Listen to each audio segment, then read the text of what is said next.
শ্বশুর বাড়িতে বসেই বৈদেহী মুখার্জিকে নিজের জায়গাটা বুঝিয়ে দিল দুর্গা। হ্যাঁ বন্ধুরা, জগদ্ধাত্রীর ধারাবাহিকে এখন চলছে একেবারে চরম উত্তেজনা পর্ব। মুখার্জি বাড়ি থেকে সমস্ত নিয়ম কানুন মেনে বিদায় নিয়েছে দুর্গা, কিন্তু সে কি আর এত সহজে চুপ করে বসে থাকবে? না, সে যেমন দুরন্ত সে কখনোই চুপ করে বসে থাকবে না। নিজের শ্বশুর বাড়িতে গেলেও দুর্গা নজর রাখছে মুখার্জি বাড়ির প্রতিটি সদস্যের ওপরে। এদিকে দেখা যায় বৈদেহী মুখার্জি তার ছেলে উৎসবকে মুখার্জি বাড়ির চেয়ারে বসানোর জন্য মরিয়া হয়ে উঠেছে। চারিদিকে কেবল তারই চক্রান্ত। আর এই খবরটা জানতে পেরেই বৈদেহী মুখার্জির ফোনে বেজে ওঠে দুর্গার ফোন।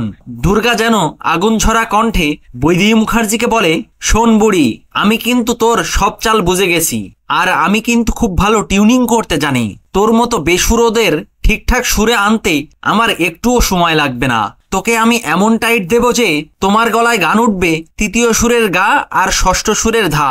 তখন দুর্গার মুখে এইরকম একটা কথা শুনে বৈদেহী মুখার্জির মুখের হাসিটা যেন মুহূর্তের মধ্যেই উধাও হয়ে যায়। চোখ বড় বড় করে সে তাকিয়ে থাকে সামনের দিকে। তো বন্ধুরা, দুর্গা কি আদৌ পারবে শ্বশুর বাড়িতে বসে ষড়যন্ত্রকারীদেরকে শায়েস্তা করতে? কমেন্ট করে জানিয়ে দিন আপনাদের মতামত। লাইক, শেয়ার ও সাবস্ক্রাইব করে সাথে থাকুন। ধন্যবাদ।